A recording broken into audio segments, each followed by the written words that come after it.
Agora, nós convidamos o Dr. Jackson Azevedo a assumir a direção dos trabalhos, porque a nossa missão agora já está cumprida nessa tarde. Boa tarde para todos.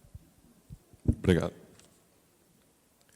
Dr. Jackson Azevedo, por favor, aqui na mesa, e para tomar o depoimento do senhor Oderico Barreto. O senhor Oderico Campos Barreto nasceu em Pé do Morro e, aos 3 anos, com a família para Brotas Macaúbas.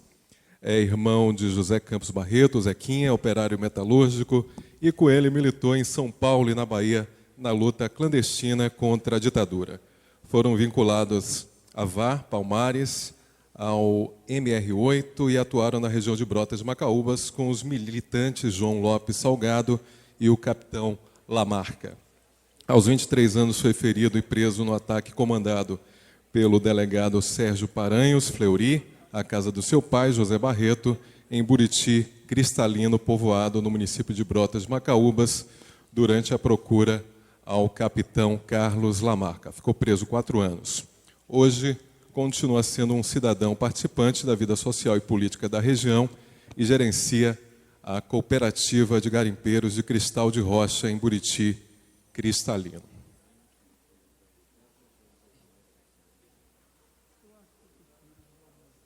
Com a palavra, Dr. Jackson. Boa tarde a todos. Oderico, nós queremos inicialmente agradecer imensamente a sua disposição de vir colaborar com a Comissão da Verdade. Estamos certos de que você, tanto quanto nós, sabe da contribuição enorme que representa a sua vinda aqui, né? A ajuda que você presta para que todos nós possamos construir, não é? Continuar construindo uma democracia que só é possível quando a gente conhece a verdade e trabalha e constrói e reapresenta, né, a nossa verdade. Queremos agradecer imensamente e dizer a você que a sua presença aqui é um enorme serviço que você está nos prestando, a todos nós, a sociedade brasileira como um todo. Então, receba nosso agradecimento, tá? Muito especial. E eu quero, você talvez prefira dizer coisas que você tem necessidade de falar, não é? E depois, eventualmente, a gente pode complementar a nossa conversa, não é? Mas, inicialmente, eu quero saber de você se você autoriza que essa nossa conversa seja filmada e se você autoriza que a gente possa depois, eventualmente, usar essa filmagem, essa gravação, porque você tem o direito também de conversar de maneira reservada, sigilosa, tá certo? De forma que eu gostaria de saber se você quer falar publicamente, se você autoriza ser filmado, ser gravado, porque senão a gente cancela a gravação, anula a gravação e teremos uma conversa particular. Tá certo? Então. Alô. Bom, Jackson, o fato de ser irmão de José Campos Barreto já diz tudo e nós não teríamos nada a esconder, além de autorizar, nós assinamos embaixo do que estamos dizendo, do que vamos dizer, e estaremos permanentemente à disposição dessa Comissão da Verdade, e se ela quiser descer de fato os pilares da verdade, para buscar toda a verdade, porque é o que mais nos sacrificou, que nos levou toda a morte, todas as perdas que nós tivemos foram tramadas com mentiras, e dessas mentiras foram em cadeia, desencadeando mortes, mortes e mortes e mortes. E nós, então, estamos aqui com uma claro espírito de buscar essa verdade. A minha vida inteira, inclusive após antes, durante e depois da Operação Iussara, é a busca da verdade, inclusive a verdade lá em Buriti Cristalino, lá em Brotas de Macaúbas, lá em Botirama, lá onde os nossos companheiros, as lideranças das mais respeitadas desse país, homens que morreram ali, né, por causa da mentira, foram utilizadas todas as formas de mentira para poder jogar uma população contra duas pessoas, dois homens, que todos dois tinham capacidade, umbridade e compromissos para chegar à presidência da República, e por isso eram jogados como pessoas perigosas. E pintam essas pessoas como se fossem pessoas terroristas e com outras coisas. Eu gostaria, Jackson, de pedir a permissão dessa comissão, para, antes de entrar no nosso depoimento, de prestar uma homenagem, e dentro prestar uma homenagem a duas pessoas que, em se tratando aqui da Comissão da Verdade, eu não poderia esquecê-las. Eu queria inserir no meu depoimento uma homenagem a duas grandes pessoas que são realmente verdadeiras e que eu não poderia deixar esse momento e a Comissão da Verdade. Eu peço a anuência da comissão, pode ser na pessoa da própria comissão. Se tiver alguém que tiver alguma coisa contra, que essa comissão nos dê essa anuência ou nos negue, se for o caso. Cadê a comissão? Eu queria saber, isso é por uma questão de compromisso, pessoal. O coordenador, Joviniano, a coordenação, eu queria a permissão para registrar uma homenagem a duas pessoas verdadeiramente verdadeiras. Fora do natural. Posso fazê-lo? Muito obrigado, então. Pessoal, essas duas pessoas têm muito a ver com isso aqui. Tem muito a ver com a verdade. Eu queria, primeiro, homenagear o doutor Luiz Humberto Agli, que pegou o meu caso como advogado de ofício, e eu não conhecia aquele homem, nunca transitou um centavo de cruzeiro, de cruzados novos, de coisa, da minha mão, da minha família, para a mão desse Luiz Humberto, do doutor Luiz Humberto Agli. E esse homem pegou como advogado de ofício, colocado pela própria auditoria, porque a família não tinha condições de colocar um advogado. Com a família mutilada, os jovens, os mais velhos, as lideranças, quem tinha consciência mutilada, com meu pai preso, com uma família toda, esse homem, vendo isto, ele tratou de cavar a verdade e fez uma inversão de valores e uma reversão, que eu gostaria de estar aqui, nesse palco, os estudantes de Direito da Universidade Federal da Bahia, todos aqui, para, num compromisso com eles, de ir buscar o doutor Luiz Humberto Agli, e buscar qual foi, porque eu tinha um curso primário, e eu não conseguia poder captar e trazer as manobras que esse homem fez para extrair a verdade dentro de uma auditoria militar, no meio de um círculo de metralhadoras e fuzis que me cercavam, e esse homem conseguiu buscar a verdade. É tanto que o doutor Luiz Humberto Agli conseguiu transformar o depoimento das minhas testemunhas de acusação de lá, de Brotas de Macaúbas, em testemunhas de defesa. E só desse ato, eu que estava com um processo que tinha uma previsão mínima de 13 a 30 anos, já foi desqualificado para de 2 a 5. Do primeiro jato de benefício, já foi. Mas isso não foi só. Isso foi tudo, porque a verdade não cabia nenhum processo ao Alderico Campos Barreto, que apenas defendeu sua família e que rejeitou a entrar na sua casa e não deixou o delegado Sérgio Parândio Fleury entrar na nossa casa no Buriti Cristalino. E ele não entrou porque ele não entrou como cidadão fardado do exército ou de qualquer coisa. Ele não entrou porque ele tinha uma japona, ele tinha barba. E pegou Otoniel Campos Barreto, meu irmão de 20 anos, e já deu uma coronhada nele e puxou para fora. Ele não entrou na nossa casa por isso.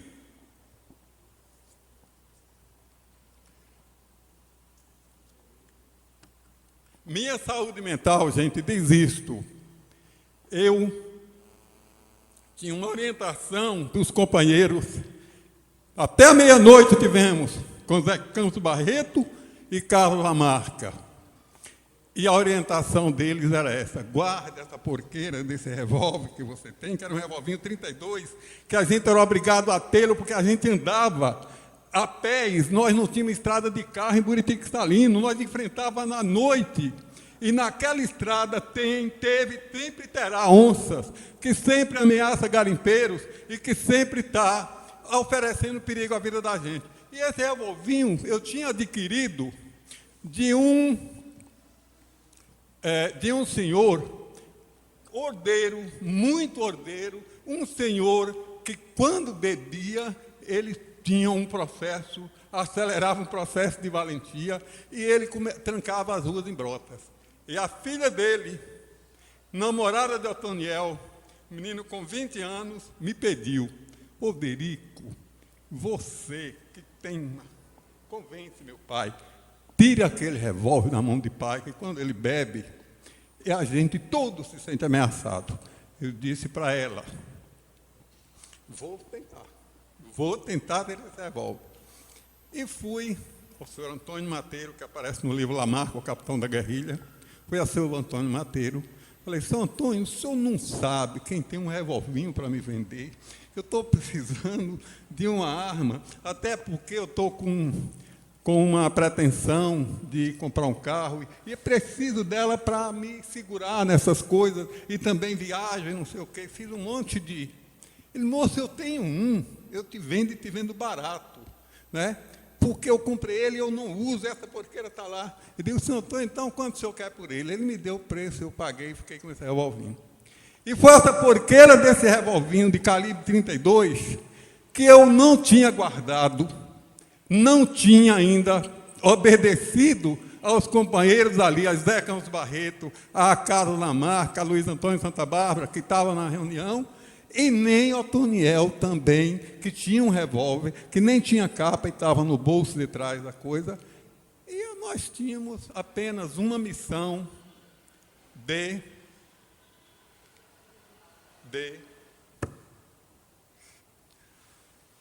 levar informações se necessária, porque já estava cercado o Buriti, já estava cercada a região, o cerco tático e estratégico estava fechando tudo. Mas eu queria botar um comercial nisso aí, um plim-plim, para a gente poder terminar minha homenagem. Perdão, senhores do plenário. Não terminei minha homenagem, não vou continuar, e estou vendo aqui meus amigos que Theo, Emiliano, que muito poderão interagir nesse processo com a gente. É um depoimento pessoal, mas tem muito a ver com todo o Brasil, com todos vocês, eu tenho certeza. Pessoal, eu queria voltar e vocês me segurem. Eu até poder ter sido até uma ajuda divina de eu ter parado numa primeira homenagem. Eu disse que faria duas. E vendo a figura de Theo ali, do pessoal de Emiliano e todo esse pessoal, eu me refiz e queria dizer a vocês uma coisa. A segunda homenagem, que eu não poderia deixar de fazer jamais, eu queria fazer a uma mulher que, pelo seu comportamento, pelo seu profissionalismo, pela sua visão humana de mundo, dentro do mesmo espírito do Dr. Luiz Humberto Agli, né, também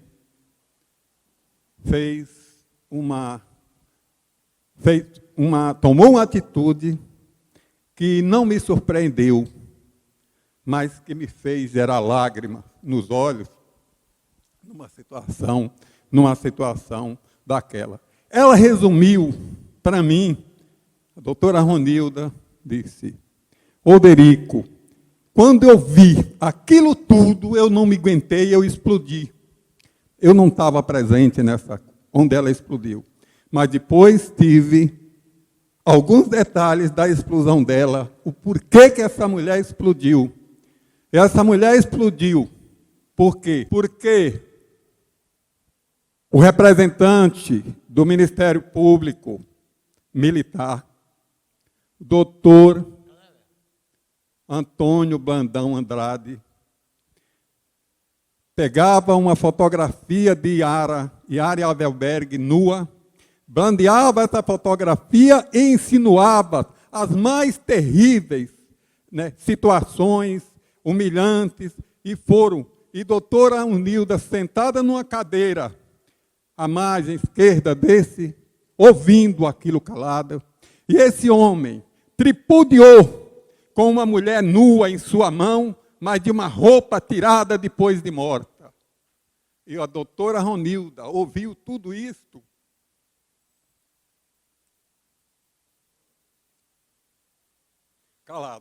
Calada, silêncio, como manda a lei, e ela não era imune à prisão, como ninguém era imune à prisão, mas essa mulher, quando o microfone chegou na mão dela, esta mulher pediu ao excelente, à Vossa Excelência, ao companheiro dela, que ele tivesse um pouco de respeito pela mulher brasileira, que ele tivesse um pouco de respeito pelas mulheres, e que ele tivesse um pouco de respeito por Yara Avelberg, que não tirou aquela roupa fora tirada dentro do IML, e que pedia também um respeito por ela, como mulher, como ser humano, e provocou-se um silêncio profundo, onde não houve réplica e nem tréplica desta terrível fera que seria aquele cara que dizia que ia à rua combater os terroristas. Ele dizia para todos nós ouvir, e ouvir inúmeras vezes. Voltando um pouquinho ao doutor Luiz Humberto Agli, esse um dia chegou ao ponto de perguntar a ele, que ele fez tantas acusações a mim, que ele perguntou se ele tirou na loteria. Porque tanta fartura daquela só poderia ter acertado num prêmio de tanta fartura de acusações. Então, pessoal, eu queria, a homenagem à doutora Ronilda é uma homenagem póstuma, e que, aonde ela estiver, que nós, a família Barreto, por mim representada e sentida, nós queremos que memorialmente ela seja representante da mulher brasileira em todo o planeta onde ela estiver, porque ela foi digna, o seu comportamento foi um comportamento digno. A isso, eu peço a vocês, a ela, uma salva de palmas à doutora Ronilda Noblar e ao doutor Luiz Humberto Agli.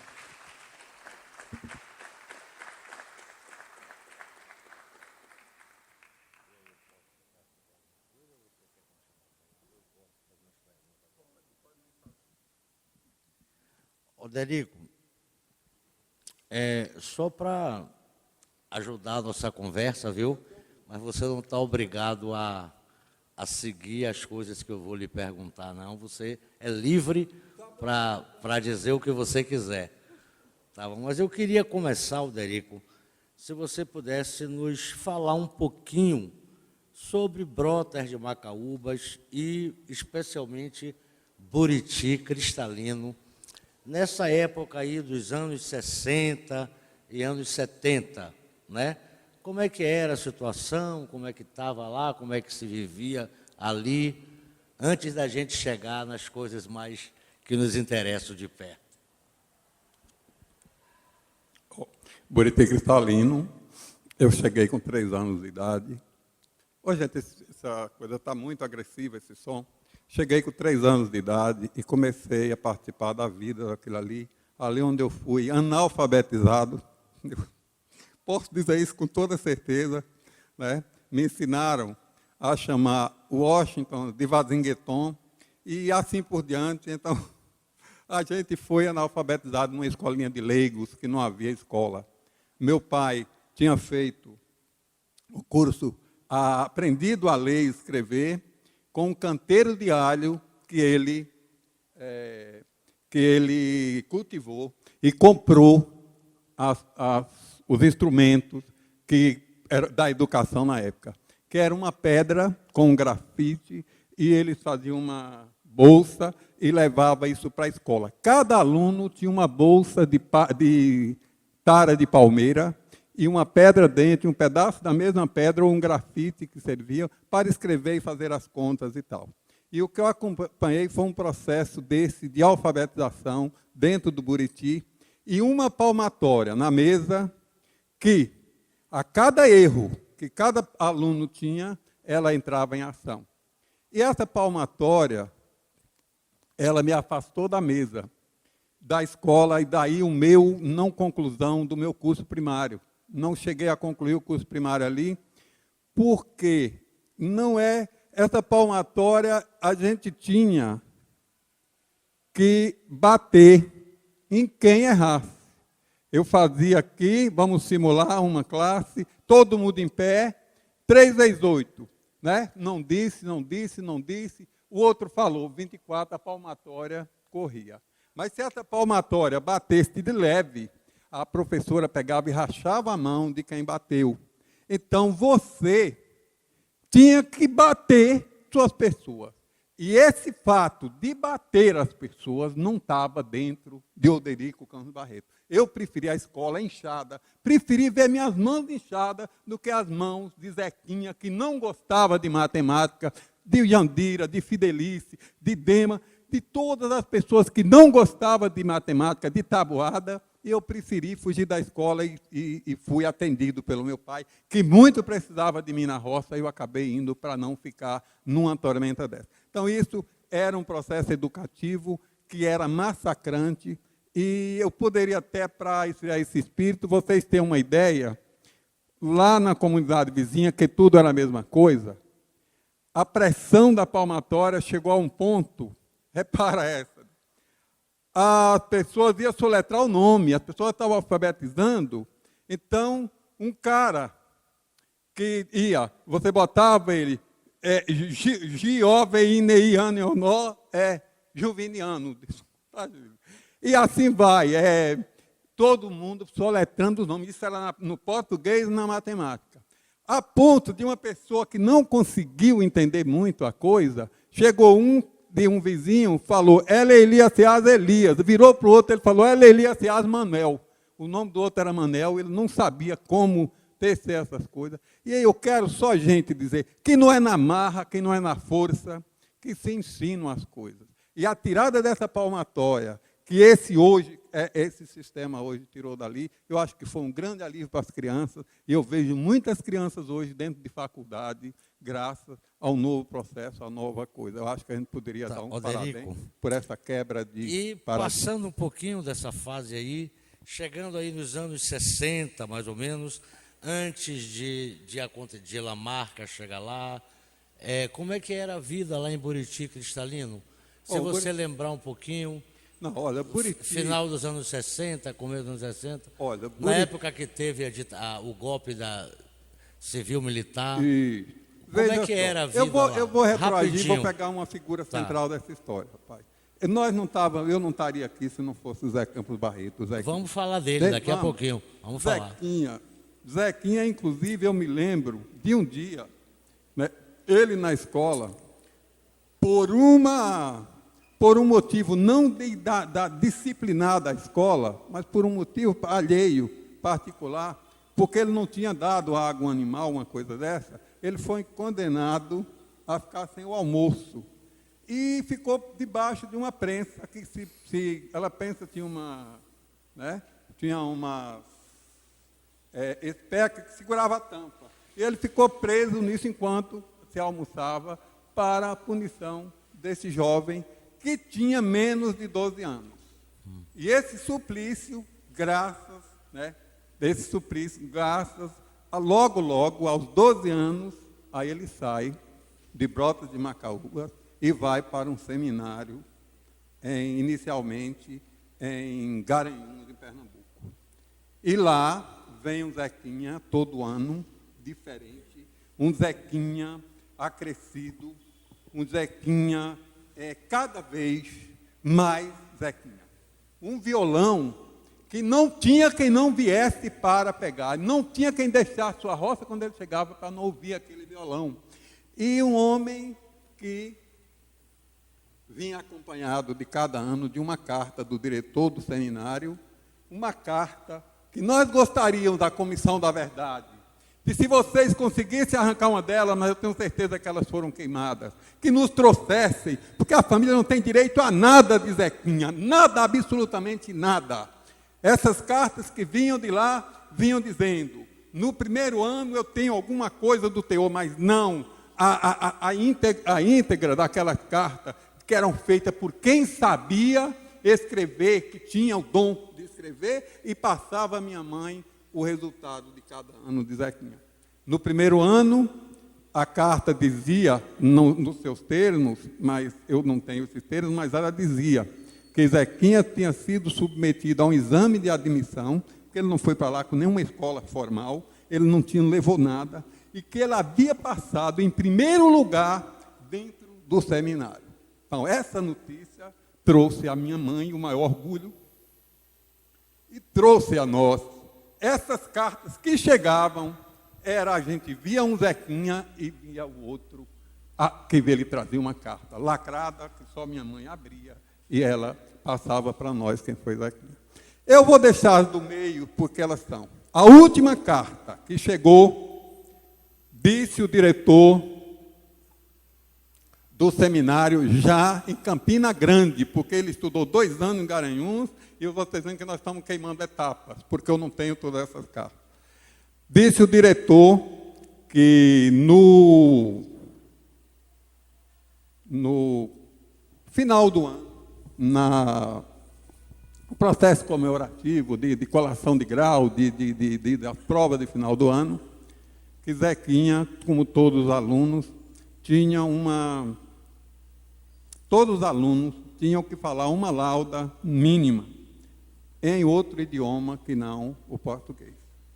E todos teriam que falar isto mínimo, e todos tinham que ocupar a tribuna e falar em outro idioma, porque todos eles estudavam esse idioma.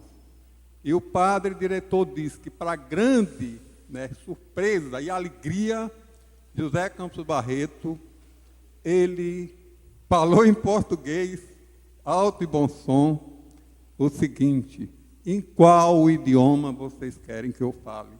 Ele não escolheu, ele preferiu que o plenário sentisse qual a facilidade que eles tinham e botou isto em votação para ver com quem ele atendia a maioria.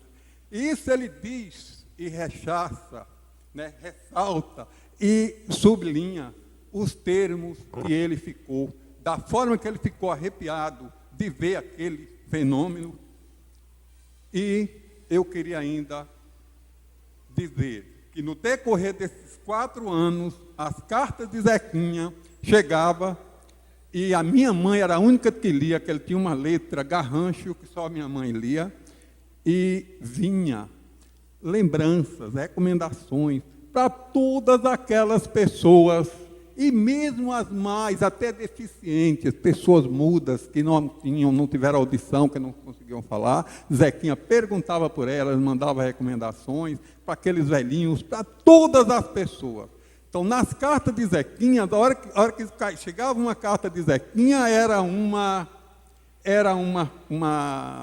busca de notícia, uma busca na comunidade inteira pelas notícias de Zequinha. E com recomendação à minha mãe, quando a senhora for escrever, eu quero estar aqui para retribuir isso, para mandar também nossa coisa.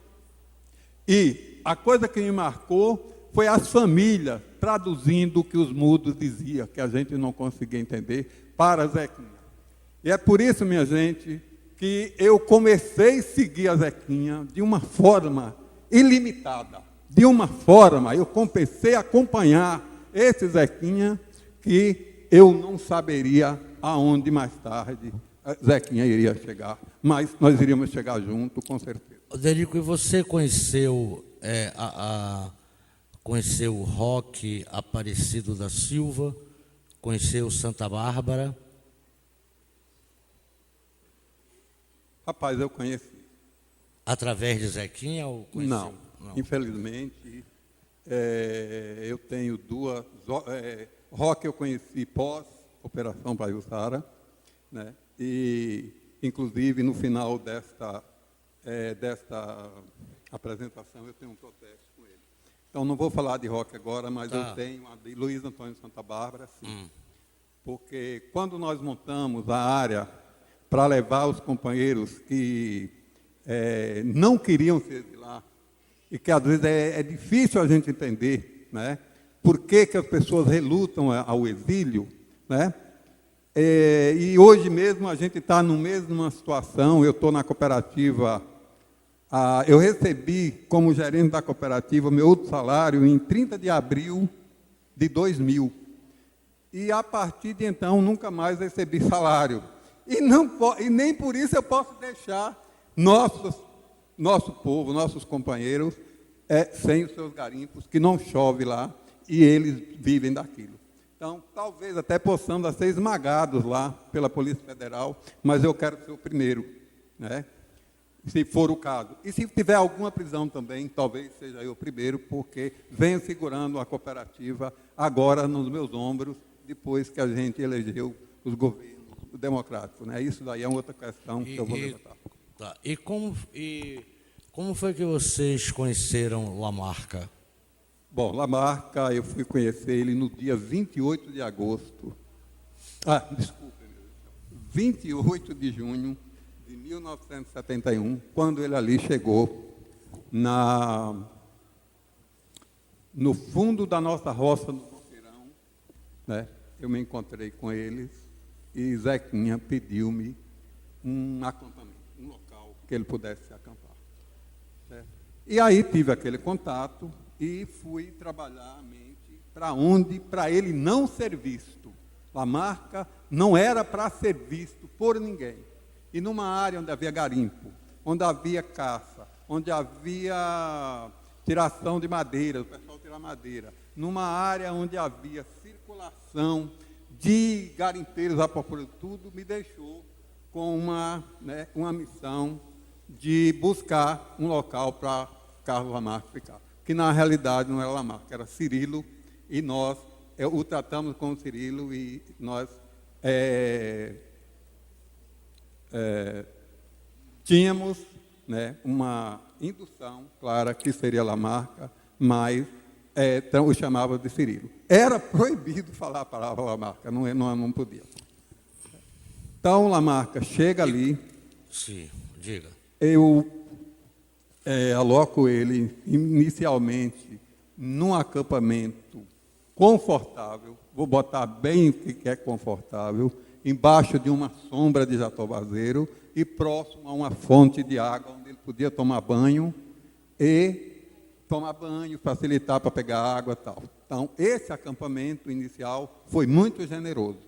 E ele foi visto no segundo dia que ele sai para tomar água, uma pessoa passa por dentro do riacho e vê. E ele queixa-se a Zequinha imediatamente, e Zequinha me pede novamente para arrumar um outro ponto para o acampamento. Aí, com isto, eu subi um morro com muitos metros de morro, e consegui botar ele atrás de umas pedras e arrumei outro acampamento, mas num lugar que só havia pernilongo, unha de gato e que não tinha nenhuma coisa. E você já sabia, tinha alguma informação sobre Cirilo nessa época? Você já sabia quem era, o que ele queria? Sem a menor. Quem que lhe contou essas coisas? Olha, nós tínhamos uma atividade diária na roça. Santa Bárbara, Zequinha, Otoniel, pai e eu trabalhávamos todos os dias na roça. E o nosso prato, puxando enxada e coisa, o nosso prato era a discussão política, eram as questões nacionais, mundial, era essas questões de perigo de pessoas, era como estavam as vidas. Isto porque eu perdi um gancho, vamos voltar lá. Quando Zequinha me chamou para... Quando Zequinha me chamou para a Brota de Macaúbas, veja, eu comecei, fui com ele. Vamos voltar um pouquinho, gente. Zequinha, é difícil trabalhar essa coisa. Mas vamos lá.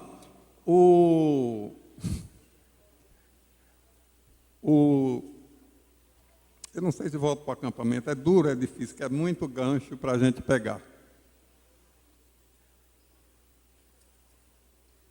Eu gostaria de voltar um pouquinho, mas não dá não. Vamos continuar. Vou para o acampamento lá em Íngreme, tá certo? E apenas trouxemos ele um banheiro que tem uns caldeirões dentro da nossa propriedade e trouxemos uma marca, ensinamos. Zequinha, olha, você vai ficar tomando banho a partir das 9 da noite, né, naquele banheiro. Então, esse homem ficou em cima de uma serra, num pico de serra, bem íngreme, e dali, sem poderem fazer grandes picadas, né, ele ficou ali. Então, vamos seguir nessa trilha. Ali, vem Salgado, um dia, acessar esse acampamento, acessa o acampamento, e nas suas andadas ali, ele é visto por um menino que pegava animal. Um menino, um primo nosso. Quando ele é visto por esse menino, levanta outra vez e pede-nos, e a Zequinha volta a pedir mais um acampamento para Cirilo. Aí eu saí, utilizei esse que já estava, e adentrei mais alguns metros, muitos metros dentro dessa serra, num ponto que até hoje eu não achei. E nem Salgado, e nós estamos com a expectativa que Salgado disse que consegue. Só sei que nós botamos uma marca dentro de um local que eu mesmo não consegui mais encontrar agora. Mas tem uma coisa que eu ainda não entendi, Oderico. Por que Lamarca procurou vocês? Como é que foi o conhecimento? Beleza, obrigado. Foi ele com o Zequinha? Foi ele com você? Por que ele procurou vocês e não outros? Isso ordena muito o nosso papo. Olha, o Zé Campos Barreto era um homem que tinha uma profunda admiração. Zé Barreto, seu Zé pai. Campos Barreto, o José Zequinha. Zequinha. Campos Barreto, Tá. Né, a partir de que ele ingressou na vida operária em São Paulo, a partir de que ele teve também, passou pela vida estudantil, e assim que passou, que entrou para a vida operária, depois até de ter passado pelo quartel, Zequinha, né, tinha uma sensibilidade imensa, e o recrudescimento do regime acabou fazendo com que ele se encontrasse. E por tudo que diz a história, primeiro contato deles fora na greve de Osasco, onde um tinha missão de reprimir e o outro de fazer aquela greve. E ele não... Então, em Buriti Cristalino houve um reencontro? Não, provável, sim. Provável que sim. É isso. Esse é presumido. Mano. É presumido porque... Quando Lamarca chega em Buriti, Sim, já não. Conhecia Zequinha? Não, aí isso era um segredo de Estado. Nós não tínhamos então tá, vamos nós respeitar. não tínhamos nenhuma intimidade para fazer isso. Ok. O que a gente tem hoje a gente presume-se alguma coisa. Tá. O que pode ter acontecido seria isso. Zequinha já preso com uma notória participação na greve de Osasco em 68, e Lamarca, muito bem, já uma vez que ele tinha sido militar, poderia ter evitado qualquer repressão à coisa. É tanto que uma das coisas que nos pode ver isso é que a Cobrasma não foi invadida quando Zequinha ameaçou de queimar o tanque, de botar fogo nos tanques se as tropas invadissem, e essas tropas recuaram, que elas poderiam brutalmente até invadir. Eu não sei, mas isso são presunções que pode até haver ou não, Lamarca está nesse período. Uma vez em Buriti, Lamarca e Zequinha, o que vocês faziam lá? Você, Otoniel, Lamarca, Zequinha? Rapaz, nós éramos eminentemente agricultores. Ah, tá. Otoniel e eu, nós trabalhávamos ali na atividade. Antes até, eu ia até o garimpo. Aliás, o primeiro dinheiro que eu botei no meu bolso foi do garimpo, no Buriti Cristalino. Porque era E quando Lamarca chega lá? quando Lamarca chega lá, e nossa vida vira uma vida política. Isso. E nós trabalhamos e dedicamos... O que era essa vida política? A vida política, rapaz, nós tínhamos reuniões constantes durante a semana, né? Nós saíamos, tomávamos um café no Buriti, descíamos para a roça com o suprimento de Lamarca, com a coisa de Lamarca, e dali entregávamos apenas nesse horário e descíamos para a roça para ir trabalhar. Arrancar mandioca, fazer farinha. Nós fizemos, e ele demonstrava, ele dizia-se invejoso, e dizia que a pior parte da vida dele ali era não poder entrar com a gente. Ele se sentia... Isso fica mais ou menos tranquilo até 71? Não, isso é apenas de 2 meses de Lamarca. Lamarca, nós convivemos com ele apenas 60 dias contados. Em 71. Quando chega em agosto de 71, o que é que acontece? Quando chega em agosto de 71, aí sim, o que acontece? A repressão localiza Lamarca, na Bahia, o pente fino da repressão localiza e monta a famigerada Operação Pajuçara, que leva a uma operação de guerra. Quem coordenava essa operação, Oderico, você sabe? Quem invadiu a nossa casa foi o Esquadrão da Morte aqui de São Paulo, chefiado por Sérgio Fernando Paranhos Fleury. Esse grupo cercou a nossa casa e, no primeiro sopro, no primeiro dia, né, nesta invasão, ceifaram a vida de Otoniel, a de Santa Bárbara, e já me fizeram preso, ferido e preso. Vocês já tinham alguma ideia de como reagir se um dia a repressão chegasse? Pai, era uma coisa já combinada entre vocês? Olha, Lamarca, eu posso aproveitar isso, dizer alto em bom som. Lamarca não nos instruiu a atirar. Eu tenho e lembro da força de Lamarca. Nas reuniões, ele tinha uma missão, era quem menos falava, ele tinha uma missão de secretariar. Lamarca calado, todos nós, quando ele não entendia o espírito de uma conversa, ele pedia para repetir, ou ver se foi aquilo que ele entendeu. Mas Lamarca, ele trabalhava em silêncio, enquanto todos falavam, né? A reunião tinha uma pauta, e essa pauta era digerida por todos, e ele, quando terminava essa reunião, então, ele confirmava se já havia terminado, e ele lia tudo o que foi dito naquela coisa. E aquilo nos levava a ter a maior admiração por aquele cara, a ter uma profunda admiração por aquele homem que pouco falava.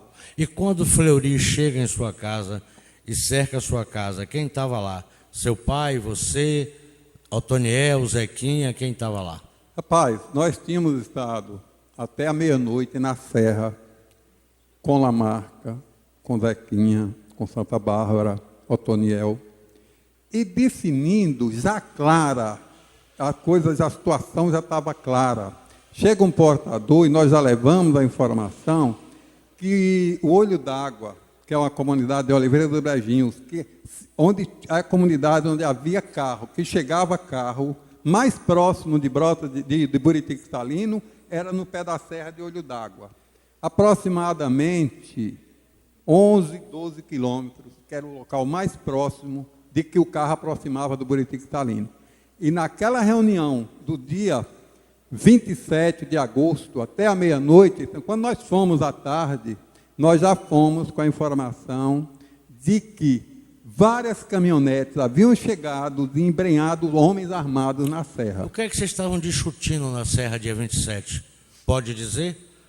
Vocês discutiam o que na serra antes de vocês saberem que a repressão tinha chegado? Rapaz, eu poderia e quero até chamar, estive falando isso até com o Theo hoje, eu queria, nós temos um sobrevivente dessa causa, que é João Lopes Salgado, que chegou a essa região e que também participou de algumas reuniões. Nesse dia, por exemplo, do que a gente discutia, foi relatado para nós o Vale da Ribeira. Lamarca não foi procurado, não foi perseguido no Vale da Ribeira.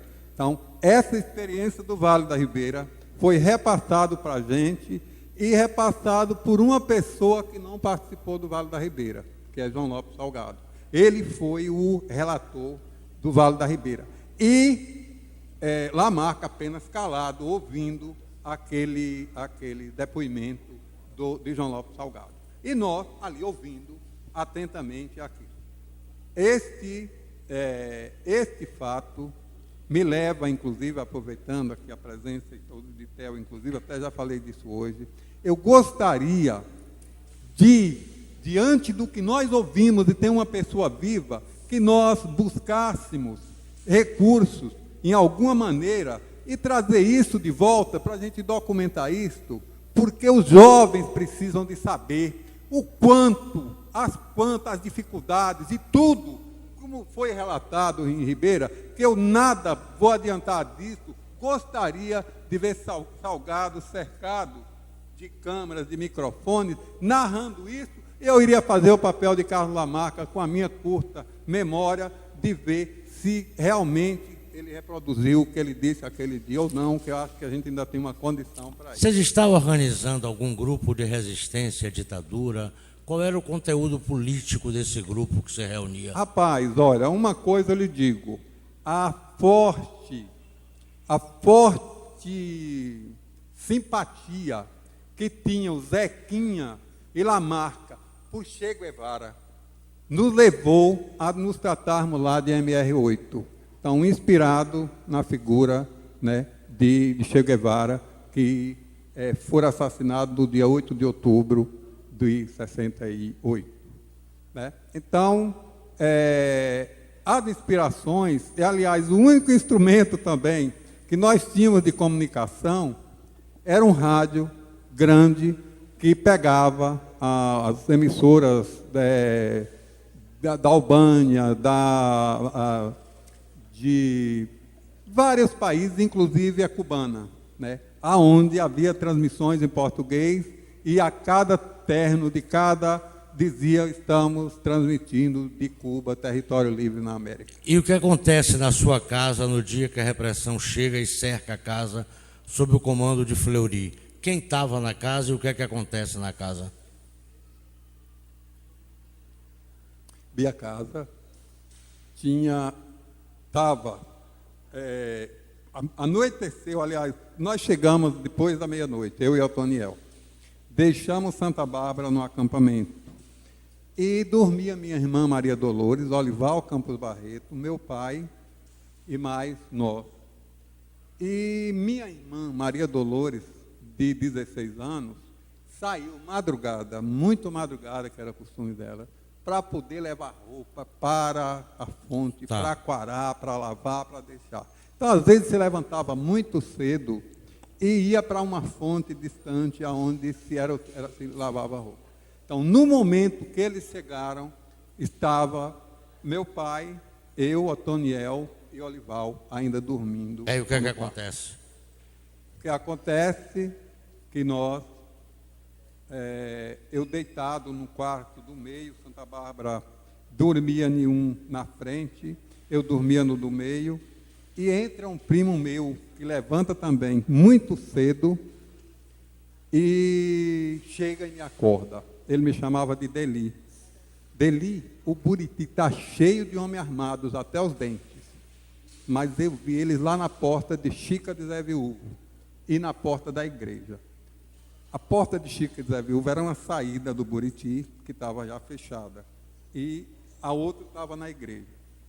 E quando ele me diz isso, eu levanto e vou acordar o Toniel, que viemos de lá, e vamos ver o que a gente fazia daquelas armas para não nos causar transtorno. Perdê-las e ter outras.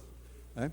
Vou buscar o Toniel no outro quarto, na sobreloja onde ele dormia, e chego para o Toniel Tom, o Buriti está cheio de homens. Vamos desfazer das nossas armas? Falou, vamos. Digo, você guarda a sua num lugar, eu vou guardar a minha no outro. Porque se achar, não acha as duas. Pense você, crie e imagine. Otoniel, chegamos numa mesa aqui no centro, e Otoniel pensou, saiu e andou em direção à porta, mais ou menos como aquela porta mesmo lá, para o fundo do quintal, e abriu. A porta era cortada horizontalmente, ele abriu a parte de cima, e aí já levanta 3 metralhadoras e um fuzil naquela porta, e já o imobiliza, e já dão uma coronhada com o fuzil e jogam ele para fora. Otoniel é arrastado, jogado para o lado esquerdo, do meio lado esquerdo para o lado lá, e essa porta se fecha e vira um apoio, né, para as armas, e essas armas todas se voltam para mim numa mesa no centro. E venha você também, foi a ordem que eu recebi para seguir na direção daqueles homens. Aí o que você faz? Eu, evidentemente, não tinha guardado minha arma, estava aqui, e resolvi que, já que eles insistiam que eu fosse, eu saí em direção a eles, pensando 2 opções de saída para mim decidir o que eu iria fazer. Mas naquelas condições não dava para fazer nada. Então, venha você também, eu obedeci e fiquei entre 2 portas. Havia um quarto com uma porta à esquerda e a nossa cozinha com uma porta também à esquerda. Aí eu resolvo, vou andando como em direção deles e entro para a cozinha e ali vou meditar o que eu tenho que fazer e qual é a decisão que eu devo tomar. E ali parei, e assim que eu entrei, aí começou uma barulheira em volta, de gritos, né? E aí começou uma correria em volta, que na minha cozinha, na nossa cozinha, tinha um canto de janela arrancado que permitia a gente ver a rua. Aí coturnos começaram a rodar correndo, rodar por toda, né? E teve troca de tiro aí na sua ocasião? Houve ainda troca não. de tiro? Ainda não. Aí eu decido, né, avisar os companheiros que ali estava o comando, estava o Esquadrão da Morte, no Buriti que está ali. E isso, inclusive, porque nós tínhamos nessa reunião a expectativa da chegada de uma polícia federal ou militar para apurar os cartórios, para apurar uma queima de cartório em Oliveira do Brejinho. E como esse grupo não tinha arma, aí eu resolvo avisar os companheiros o que tinha com o barulho, né? Tanto que eu resolvi dar esse tiro, até engatilhei minha arma e botei ela, e lá na porta estava quase que invisível, a distância, muito a distância, as 4 bocas de metralhadoras e as miras para cá. E aí eu atirei, dei um tiro, né? E esse pessoal limpou a porta, mas imediatamente já começaram 2 fontes de fogo nos 2 cantos do muro para cá. E também, logo em seguida, assim que eu fiz, eu me fiquei reto dentro da porta, era uma parede de adobe, né? Uma parede larga, que me permitiu, com essa magreza, ficar dentro dela, e esses homens começaram então a atirar de lá e retomaram essa bateria de fogo aí do meio também. Você não foi atingido? Não, e fiquei... E alguém foi atingido pelos tiros? Otoniel, não, até o minuto não. Santa Bárbara? Não. Não sabia de Santa Bárbara, ainda não. Tá, ele não estava Nesse instante, eu fiquei achando que as balas eram de borracha. Não me tocou em nada e achava que estava. E aí eu digo, eu quero aumentar esse volume para acordar. Olha, gente, a distância de Carlos Lamarca, do Buriti, era 2 quilômetros para chegar no acampamento, e de linha reta era no mínimo 1.500 metros. E imagina você fazer um barulho aqui para acordar alguém quase que na Praça da Sé, né? Então, era barulho que eu queria para fazer isso lá. E é tanto que quando eu dei esse primeiro tiro, que fizeram aquelas rajadas, que pararam. Quando eles pararam, eu achei que estava pouco. e saí com o revólver engatilhado para tornar incentivar esse barulho. E quando eu saio, lá vem o chefe do Esquadrão da Morte, que nem nessa coisa aqui. Vem com a metralhadora na mão, que era costume dele, chegar e atirar nas vítimas, como ele sempre fez e fizeram com o Otoniel, segundo eles mesmos narram. Vem ele, achando que com aquele barulho que eu já tinha sido morto. E aí eu dou de cara com ele com um revólver ainda, já engatilhado. E esse homem, quando vê essa arma, ele pulou que nem um felino, mas mesmo assim eu atirei e ele se excusou. E daí começou a fuzilaria novamente. Aí a fuzilaria começou e eu só tinha preocupação com os decibéis. Eu gostaria de barulho mesmo para acordar e ter certeza que as pessoas acordaram. Esse foi o sentimento durante toda a minha... Ninguém foi atingido desse tiroteio? Até o momento, não. Não. Na terceira vez, a ingenuidade faz você sair sempre em pé. Eles tinham atiradores de elite e na botada da minha cabeça eu recebi uma rajada e acertou minha mão e aqui no rosto. Eu acredito, deduzo e tenho toda uma convicção de que se eu saio com a cabeça sem atirar, eu teria morrido. Mas minha mão recebeu o impacto dessa bala, não uma bala de fuzil, minha mão recebeu o impacto dela e os pedaços dela acabaram entrando. Mesmo assim, me tiraram a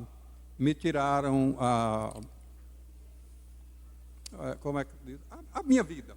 Caí morto. E alguém tombou nesse dia? Além de você ter sido ferido, alguém mais foi ferido? Em seguida. Eu, então, caio, e não sei por quanto tempo, né? E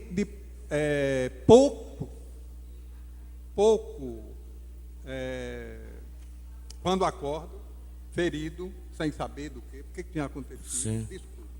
Ô, Jackson, eu queria pedir, nós temos um livro, Lamarca, que poderia ser incorporado a essa coisa. Eu gostaria de não ficar falando de Oderico. Eu vim aqui com o espírito de falar da família do velho. Mas sabe o que querido? Você ajuda a gente a reconstruir essa história. Tudo bem. Porque você é um personagem vivo dessa história. Mas vamos então objetivar. Vamos lá. Aí você, quando acorda, você desmaiou por causa da lesão que você sofreu, o golpe, aí você encontra que situação? Olha, eu acordo e descubro que estou ferido, porque no passado a minha mão por aqui bateu esguichou sangue na minha mão. Tá. E eu até fiquei, o que é isso? Aí eu ainda fiquei surpreso, o que é isto? Quando eu vi, inclusive eu ainda utilizei uma expressão, que é uma expressão muito paulista, né? Falei, para ver se tinha fala, baixinho, falei, estou ferido. E aí, passei a mão, falei, estou ferido. Entendeu? Porque é uma expressão sulista que nos leva a, num momento desse... Aí você vê o que é que aconteceu com o Otoniel nessa hora? Bom, Otoniel fora, assim que eu saí agora, recebi, aí eu não tinha mais condições, então me dominaram, e me levaram, pediram para sair com a mão na cabeça. Quando eu botei, foi uma farra, né? Quando eu botei a cara na tela, saia, com as mãos na cabeça. Eu saí com minhas mãos nem na cabeça. Sim. Eu saí com elas na direção, porque eu estava ferido e sangrando. Eu saí com as minhas mãos na direção da minha cintura. O microfone perto da Saí com minhas mãos na direção, ao invés da cabeça, saí com as mãos na direção do meu corpo mesmo, da minha cintura. Tá. E aí, eles já trouxeram o Otoniel, juntaram com a gente. Nós tínhamos uma saída lateral da nossa casa, juntaram o Otoniel e pegaram meu pai, que estava preso lá na frente, e juntaram todos no pé da parede. E ali... Juntaram o Otoniel, Zé Barreto e eu. E você? E começaram o interrogatório. Tá, então, o Otoniel, portanto, vivo nessa hora. Vivo. E Santa Bárbara? Não estava. Não estava. Não, é só para confirmar. Santa Bárbara não Nem Zequinha. Hein? Nem Zequinha. Não. Zequinha, eu tentei acordar. Você, Otoniel e seu pai. E meu pai. Aí, o que é que acontece? Interrogam. Aí, a primeira pergunta foi feita ao Otoniel, que ficou Tá. na extremidade Ok. de lá. Ele, cadê Cirilo? Otoniel diz, eu não conheço. Tá. Virou para mim. Otoniel não havia oferecido resistência, virou para mim. Cadê Cirilo? Eu fui enfático. Não conheço ninguém com esse nome. Né?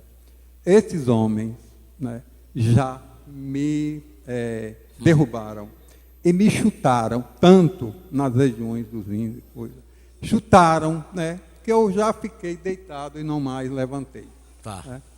E Aí bateram em você, espancaram fui chutado Otoniel várias e vezes. Zé Barreto também, Vendo, não, meu pai Seu até pai aí só olhando. estava vendo. poupado das Isso. porradas. Quando então eu fiquei deitado no chão, aí eles pegaram o velho. Agora, seu velho descarado, você vai dizer, seu terrorista, onde é que está seu filho?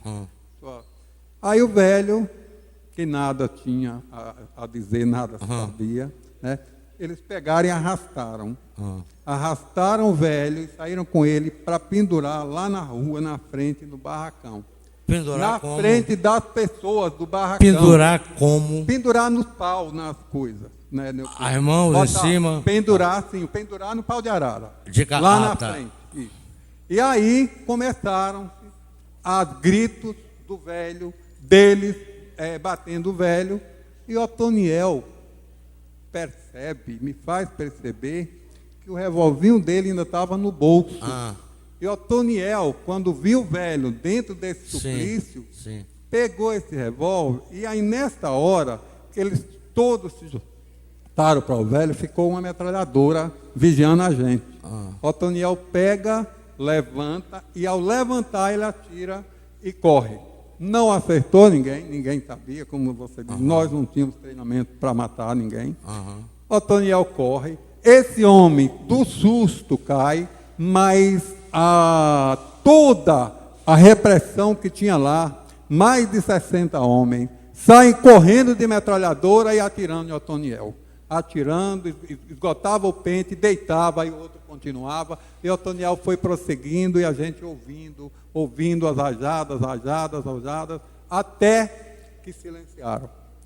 Quando silenciaram, eu tive que admitir duas coisas, duas hipóteses: ou mataram meu irmão, ou ele saiu, entrou nesse morro e foi embora. Tinha um morro do lado esquerdo, muito bem vegetado, um morro que, apesar da seca, cheio de pedras, que você correndo e fazendo um zigue-zague, você muito distanciaria. E aí fiquei com essa hipótese por poucos segundos, quando vem a equipe de lá, dando risada. Está vendo? A minha está lá, a outra está lá, a minha está lá, a minha... Que idade tinha Otoniel nesse anos. dia? 20 anos. E você tinha? 22 anos. 22. Não, Aí, 23, 48... aí você fica sabendo 23 que Otoniel tombou. Aí você fica sabendo que Otoniel tinha morrido nesse momento. Eles deram. Aí o que fazem com seu pai e com você? Bom, essa primeira reação do grupo, que eles chegaram, né, eu já fui dizendo para eles. Quando eles me disseram, está vendo o que se faz com quem tenta fugir? Eu digo, meu irmão foi trouxa. Se ele tivesse entrado nesse morro, vocês não viam ele nunca. Quando eu disse isso, eu fui mais uma vez revirado, e a partir daí eram incontáveis os chutes que foram dados nos meus rins. Mas tudo bem, eu não... Né, aquilo, minha mente estava tão longe de Buriti, tão focado lá, que eu não sentia aquilo, nunca me fez dar um gemido. Eu acredito que... Eu não me lembro, não tenho recordação de sentir dores para... Além de sua família, você sabe dizer se outros trabalhadores rurais, outros camponeses, outras famílias, outras pessoas da comunidade foram também vítimas de violência por parte da equipe do Fleury? Mas no mesmo dia. No mesmo dia. O que é que eles buscavam torturando? Não, vejam só. Eu tenho um compadre de São João. Quando menino a gente fazia compadre, ficava chamando de compadre. Eu tinha um compadre, Manel, que o nome dele é Manel José da Silva. mas a gente só trata de compadre Manel e ele compadre Euderico. O compadre Manel, que era o homem do time nosso, a pessoa que jogava a bola com a gente, o compadre Manel, ele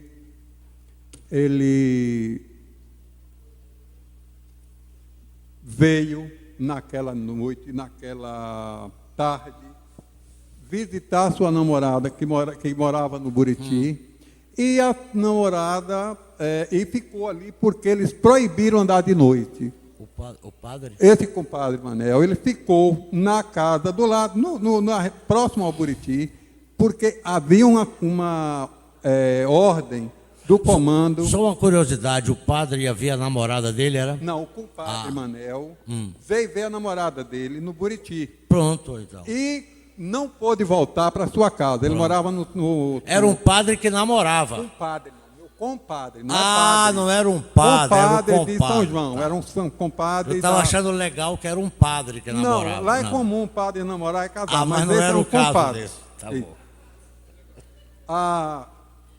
Então o compadre Manel não pôde de noite para sua casa, porque eles... Tá. E ele ficou, dormiu, e a hora que o dia amanheceu, que o sol começou a sair, ele montou no animal e saiu da estrada, e quando ele entra na estrada, uma árvore muito grossa, estava um pessoal entrincheirado, e ele foi saindo na estrada e foi recebendo uma voz de para. O animal dele espanta, um animal novo, e avança e recebe uma rajada de metralhadora. Pronto. Tá certo? Mas o que é que a repressão queria violentando essas pessoas da comunidade que não tinham nada a ver com o grupo? Todas as pessoas teriam que ajudar a repressão a encontrar Lamarca. A encontrar Lamarca. Então Depois esse de era o matar o objetivo. jumento, ele passou por interrogatório. Cadê Zequinha? Cadê Cirilo? Pronto. E nessa época, o Major Newton Cerqueira já estava por lá? Bom, eu acredito que ele chegou no mesmo dia, porque Junto com no o Pedro período Fleury. da manhã eu fui torturado pelo grupo de São Paulo, e à tarde, né, assim que chegou o primeiro helicóptero, né, eles já vieram, o pessoal do Rio. Mas esses estavam na sombra nesse momento, porque a competência de invadir a área estava para a chefia de Fleury. Tá. Era o Newton e você ouviu falar também do Cabo Dalmar Caribé?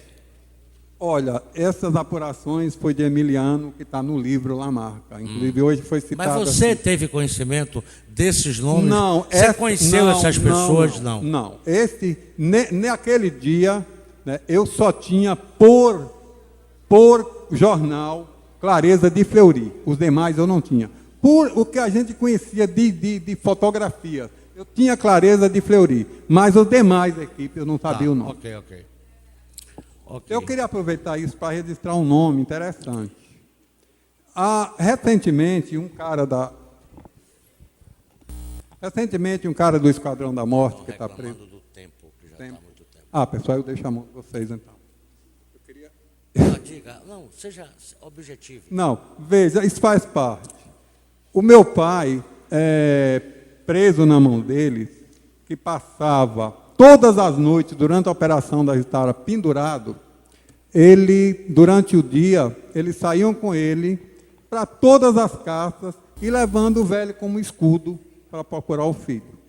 E é bom dizer o seguinte, que no dia que eu fui ferido e preso, eu saí, naquela tarde, e deixei sepultando Otoniel e Santa Bárbara, que nós não chegamos nele ainda, né? Aí na história do Rio, do pessoal do Rio, ia entrar Santa Bárbara. E aí é uma complicação para mim e para nosso tempo, porque nós não chegamos ainda nesse caso.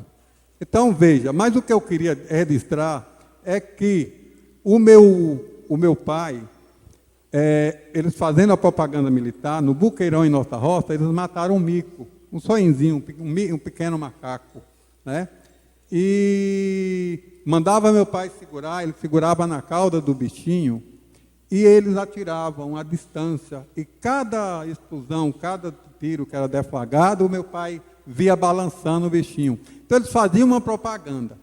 E recentemente, o Fininho do Esquadrão da Morte deu uma entrevista de 5 anos para trás, dizendo que Fleury não fazia nenhuma incursão sem ele, que ele era o melhor atirador do Brasil e que na frente dele só tinha Carlos Lamarca. Então, com certeza, era esse cara que atirava na mão do meu pai nas coisas. Oderico, nós gostaríamos muito de continuar conversando com você por muito mais tempo, mas tem outras pessoas que também vão colaborar. Certo. Eu só queria, já que você concordou com a divulgação, que você assinasse esse termo, é uma declaração sobre o seu relato, nos autorizando a usar a documentação. Agora, se você pudesse, enquanto assina, completar um pensamento que você tinha começado e não terminou, se você pudesse falar um pouco sobre Lamarca, qual a sua opinião sobre esse homem que você conheceu? Apesar de toda a exiguidade, eu queria fazer um pedido, registrar um pedido à comissão aqui, uma solicitação da família, apesar de toda a exiguidade. E depois cumprir esse ritual. Mas eu gostaria de atender isso aqui que eu coloquei na minha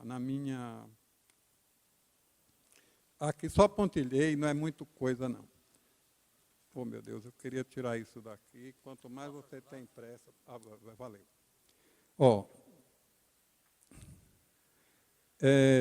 Eu queria fazer uma solicitação à Comissão da Verdade e registrar isso daqui, que é o seguinte. Otoniel e Santa Bárbara, aliás, foram sepultados naquela tarde de 28 de agosto, lá no Buriti Cristalino, e na manhã seguinte eles viajaram comigo para Salvador, num avião da FAB que eu vim, que me trouxeram para aqui, para Salvador. E foram sepultados aqui, segundo os jornais, nós não acompanhamos, no cemitério do Araçá, junto com José Campos Barreto também, que teriam sido sepultados aqui. E o que nós pedimos à Comissão da Verdade, o empenho da comissão no sentido de localizar os restos mortais dos dois irmãos, é uma solicitação da família. Otoniel Campos Barreto e José Campos Barreto. Isso está escrito aqui. Luiz Antônio Santa Bárbara também fora sepultado e Santa Bárbara, eu não tenho ao certo, mas uns 26 anos por aí. Eu só queria dizer, dentro desse espírito, o seguinte, que nós pedimos à comissão não só a localização desses restos mortais, no caso nosso, nós não podemos estar pedindo de outros, mas da família, em nome da família, que seriam os restos mortais de José Campos Barreto e de Otoniel, também Campos Barreto, e o traslado, que a comissão pudesse ajudar também seus familiares no traslado desses restos mortais. Não, no cemitério do Araçá, segundo os jornais, foram sepultados no cemitério do Araçá, aqui em Salvador. Isso é só ver, essa trilha é isso. O que nos paira dúvida, muita dúvida, é se eles até hoje estão no mesmo lugar, se já foram removidos, se foram retirados, ou que fim deram. Então, eu acho que a localização deles, é por isso que a gente pede o empenho dessa comissão, é mais difícil do que o próprio translado. Do cemitério do Campo Santo, né, Emília? Campo Santo. Eu falei Araçá, eu estou em São Paulo, rapaz. É porque tem tantas pessoas enterradas em tanto lugar que entra outro cemitério. Então, esse é um pedido da família, de traslado. Tá bom? Agora, me permitam, a comissão, eu gostaria de registrar um protesto, como Oderico, como familiar, como cidadão, como gerente da cooperativa Água Mineral Sem Fronteiras, que atua naquela região há 25 anos e que é a única esperança de aquele povo ali ter um meio de produção para sobreviver, já que não chove, que é os garimpos, que estão tudo em perigo.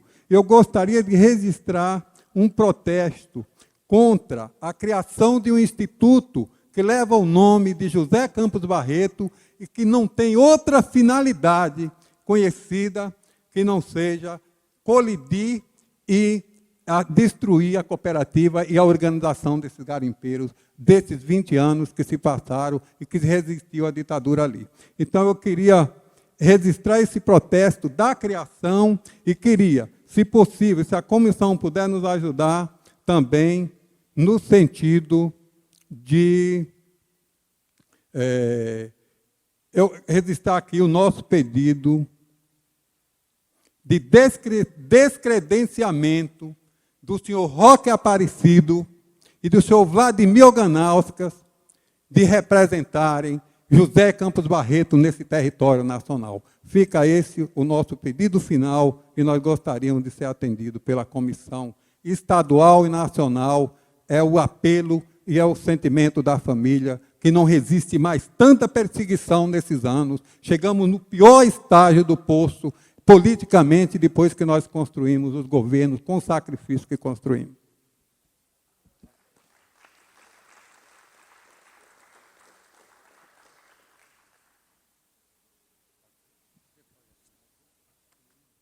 Pedindo desculpas a todos nós pela